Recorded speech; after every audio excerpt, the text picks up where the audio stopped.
the Battle Hymn of the Republic, written here in a hotel just down the street, because you could see over the buildings at that time. They weren't so high, and you could see, and they watched the battle.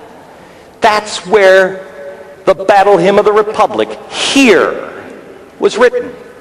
This is a great battlefield filled with warriors on each side. We are met on a great battlefield of that war. We have come to dedicate a portion of that field as a final resting place for those who gave their lives that this nation might live. But in a larger sense, we cannot dedicate, we cannot consecrate, we cannot hallow this ground. The brave men and women, living and dead, who struggled here have consecrated it far above our poor power to add or detract. The world will little note nor long remember what we say here, but it can never be forgotten what they did here. It is for us, the living, rather to be dedicated here to the unfinished work that they have thus so far nobly advanced. It is rather for us here to be dedicated now to the great task remaining before us, that from these honored dead we take increased devotion to that cause which they gave their last full measure of devotion, that we here highly resolve that these dead shall have not died in vain, that this nation under God shall have a new birth of freedom, and that the government of the people, by the people, and for the people shall not perish from this earth.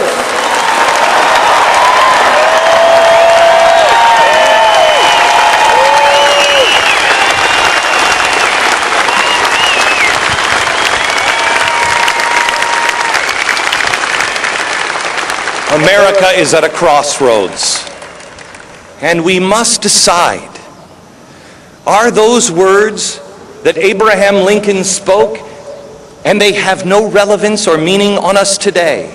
America is at a crossroads, and today we must decide, who are we? What is it we believe? We must advance or perish. I choose advance.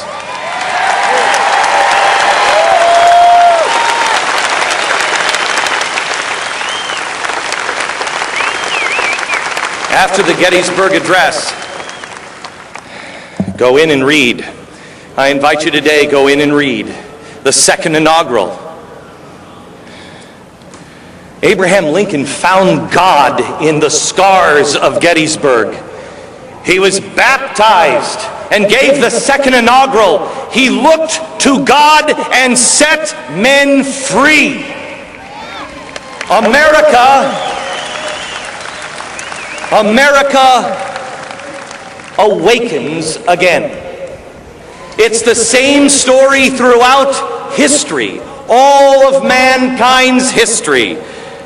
Man finds himself in slavery, and then someone appears to wake America up. It was George Whitefield in the 1740s, an imperfect man, a man who actually at the same time was preaching individual rights, brought more slavery to this land.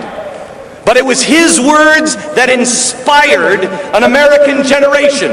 They were children at the time, and they grew into be John Adams, George Washington, Thomas Jefferson. It happens the same way. It has since the burning bush. Moses, freedom, and then they forget. They wander until they remember that God is the answer. He always has been. And then they begin to trust. Do you know what kind of trust there must have been if you were in bondage in ancient Egypt and you were crying out to the Almighty, send us someone to free us. And a man shows up with a stick Don't you think they said, "You gotta be kidding me"?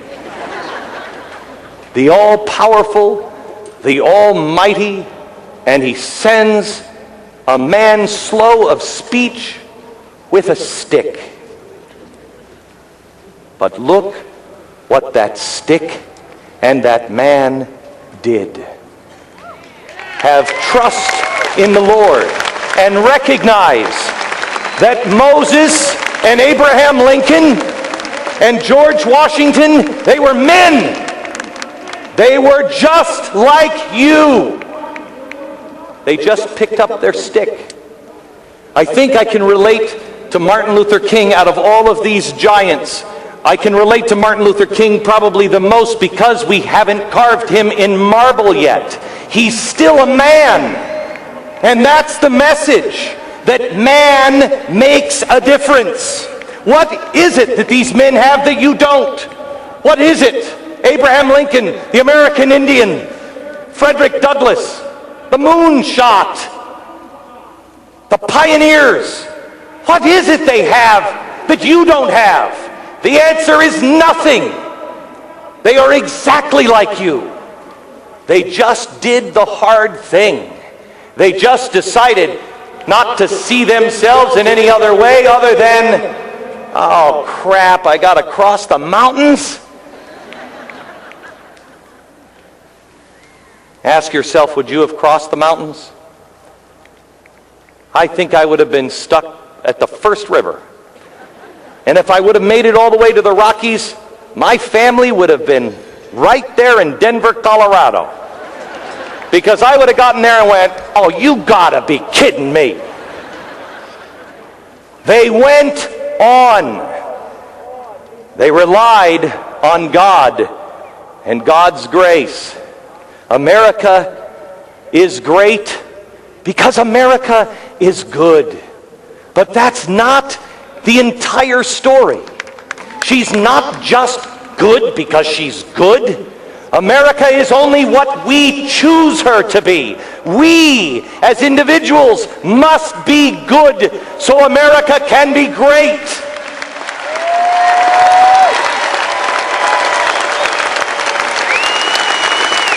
America is at a crossroads, and there is a clear and simple choice. Do we choose to just look at the scars? Do we choose to look back? Or do we do what every great generation has done in America in times of trouble? Look ahead. Dream about what we're going to become, not worried about what we are. Look forward. Look west. Look to the heavens. Look to God and make your choice.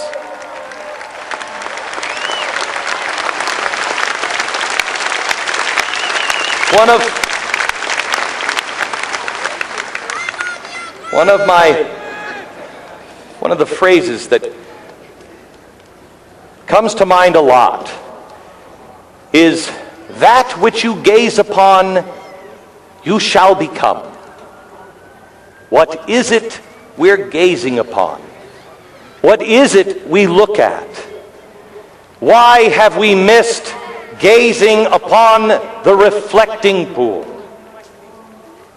What are you gazing on every day? Because that is what you will become. Are we so jaded as a nation?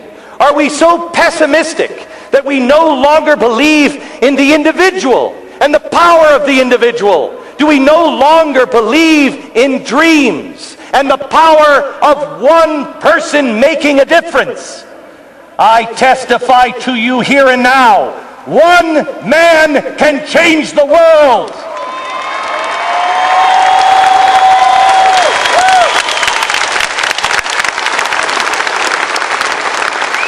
And I share with you an equal testimony.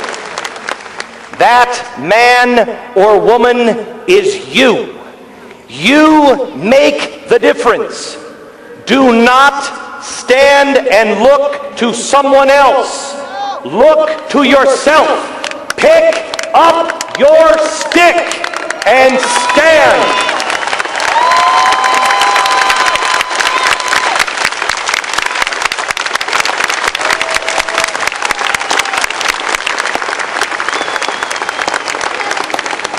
many Americans are looking to someone else. We must be the people that look inside ourselves first, and then are a life raft to those around us that need help, and not give them fish, but teach them how to fish.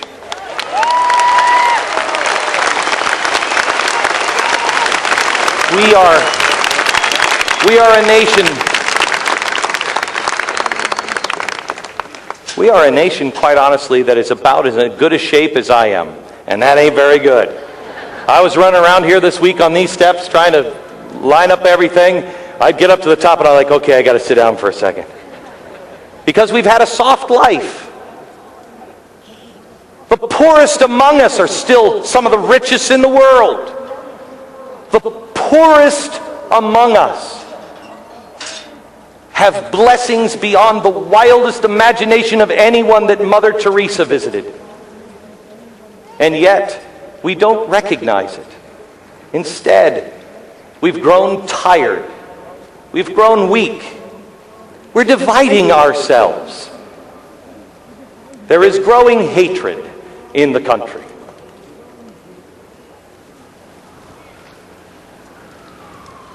We must be better than what we've allowed ourselves to become.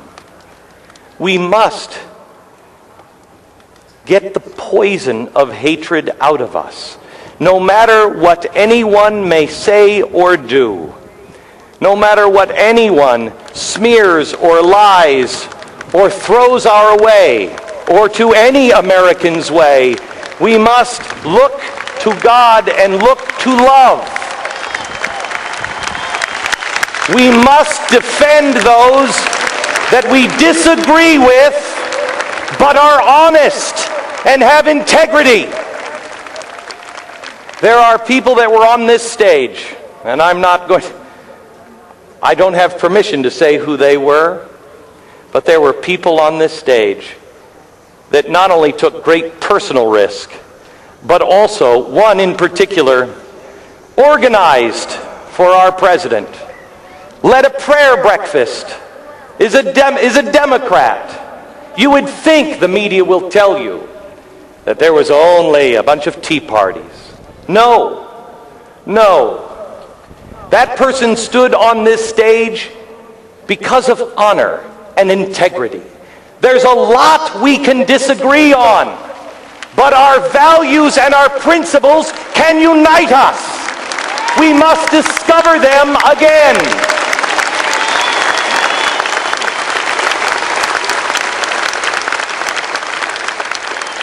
Americans have always looked to explore. We went west, and then we went up. We're going down into the oceans. The time to explore is changing. For us to explore, we must not just explore outer space, but we must, as Americans, explore inner space. We must look inside of ourselves and look at what we truly believe. The Lord will always send a people wake-up calls. And He has been sending us wake-up call after wake-up call after a wake-up call. And it has been through the Republicans and the Democrats. It's all of us. All of us. He has been sending us wake-up calls. And you can send two kinds of wake-up calls. One through fear, like 9/11. 9/11 woke us up, and we stood shoulder to shoulder for a very short period of time. Politics didn't matter. Color didn't matter. It didn't matter if you were poor or you were rich. We were Americans together. Beyond that, we were God's human creation standing together.